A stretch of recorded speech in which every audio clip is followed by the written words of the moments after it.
नमस्कार प्यारे दर्शकों, मैं सुनीता सिंगल अपने चैनल एस्ट्रोलिंक में आपका हार्दिक स्वागत करती हूँ और शनिदेव से ये प्रार्थना करती हूँ कि वो आपके घर में सुख शांति बनाए रखें। जैसा कि पिछले वीडियो में मैंने आपको बताया था कि कुंडली के 12 भाव होते हैं और हर भाव के बारे में मैंने बताया था कि हर भाव किसी न किसी चीज़ को रिप्रेजेंट करता है।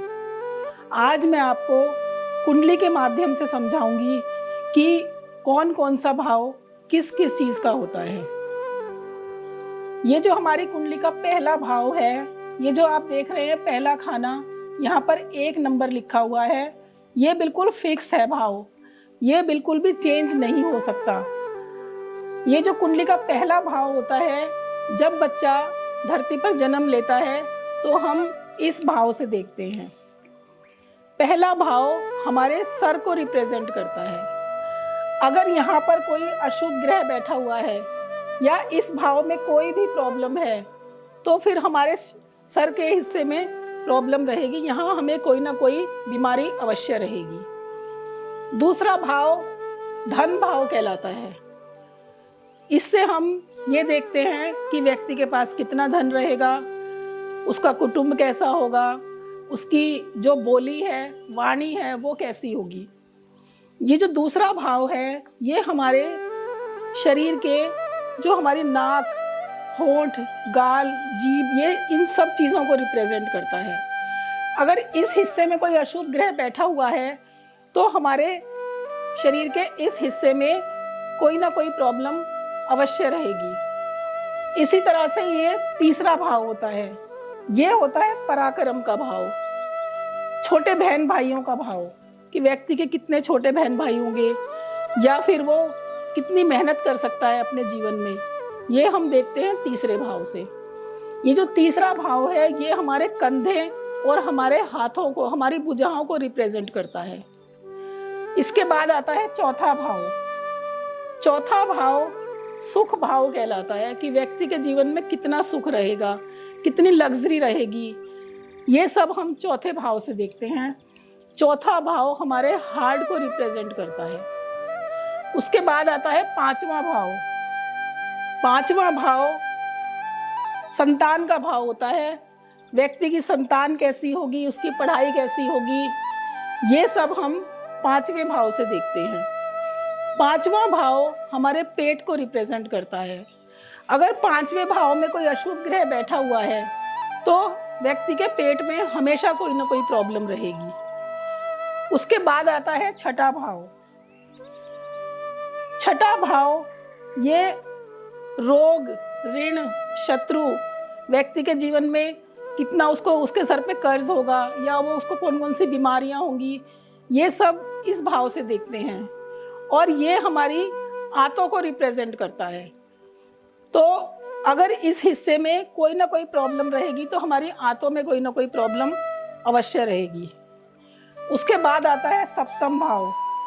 ये जो जहाँ पर 7 नंबर लिखा हुआ है, ये है सप्तम भाव। ये सप्तम भाव जो है, ये विवाह का भाव होता है, पति पत्नी का भाव होता है, पार्टनरशिप का भाव होता है। ये जो भाव है, ये हमारे सेक्स ऑर्गन्स को रिप्रेजेंट करता है, हमारे जननांगों को रिप्रेजेंट करता है। अगर इस हिस्से में कोई भी प्रॉब्लम है तो व्यक्ति को जननांगों में या अपने सेक्स ऑर्गन्स में कोई ना कोई प्रॉब्लम अवश्य रहेगी। उसके बाद आता है अष्टम भाव। अष्टम भाव मृत्यु का भाव होता है। व्यक्ति, ये जो भाव है, ये हमारी जो गुदा है उसको रिप्रेजेंट करता है। व्यक्ति को कौन सी इस हिस्से में अगर प्रॉब्लम होगी तो व्यक्ति को बवासीर, फिशर, भगंदर और ये इस तरह की प्रॉब्लम रहेंगी। अगर ये होता है हमारा 9वां भाव। 9वां भाव जो है, ये भाग्य का भाव कहलाता है। इस भाव से हमारा भाग्य देखा जाता है। ये हमारे पिता का होता है, हमारे कर्म का होता है कि व्यक्ति क्या कर्म करेगा। अगर ये जो भाव है, ये हमारी कमर और हमारे हिप्स को रिप्रेजेंट करता है। अगर इस हिस्से में कोई प्रॉब्लम होगी या यहाँ कोई अशुभ ग्रह बैठा होगा तो व्यक्ति को कमर की और हिप्स की कोई ना कोई प्रॉब्लम अवश्य रहेगी। उसके बाद आता है 10वां भाव। 10वां भाव कर्म का भाव होता है, हमारे व्यापार का भाव होता है कि व्यक्ति क्या व्यापार करेगा जीवन में। ये होता है हमारी जांघों का और हमारे घुटनों का भाव होता है ये।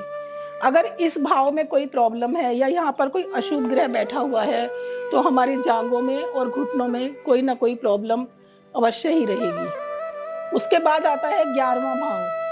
11वां भाव ये लाभ का भाव होता है, इच्छा पूर्ति का भाव होता है, बड़े भाई बहनों का भाव होता है ये। अगर इस हिस्से में कोई प्रॉब्लम होगी या यहाँ कोई अशुभ ग्रह बैठेगा तो हमारी पिंडलियों में कोई ना कोई प्रॉब्लम रहेगी। आपने देखा होगा कि कई व्यक्तियों के ना पिंडलियों में बहुत ज़्यादा प्रॉब्लम होती है, वो अपनी पिंडलियों को दबाते रहते हैं, उससे उनको थोड़ा सुकून मिलता है। उसके बाद आता है 12वां भाव। 12वां भाव व्यय का भाव होता है, हानि का भाव होता है।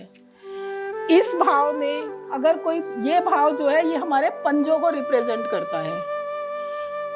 इस भाव में अगर कोई पाप ग्रह बैठा होगा या अशुभ ग्रह बैठा होगा तो व्यक्ति को हमेशा पैरों में कोई ना कोई तकलीफ अवश्य रहेगी।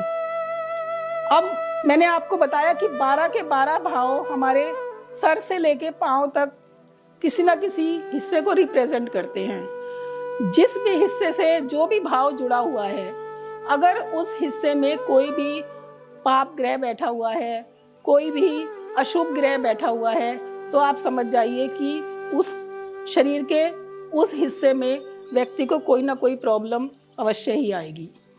तो इस तरह से ये 12 भाव होते हैं कुंडलियों के। दोस्तों, आज मैंने आपको इन 12 भावों के बारे में जानकारी दी।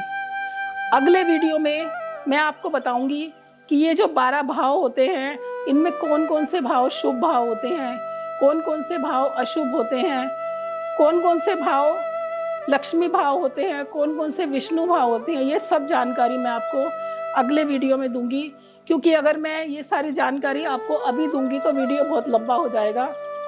तो इसलिए आज मैं इस वीडियो को यहीं समाप्त करती हूँ। अगर आपको ये वीडियो पसंद आई हो तो इसे लाइक कीजिए, सब्सक्राइब कीजिए, और अगर आप अपनी कुंडली का विवेचन मुझसे कराना चाहते हैं तो नीचे दिए हुए नंबर पर कांटेक्ट कीजिए। धन्यवाद।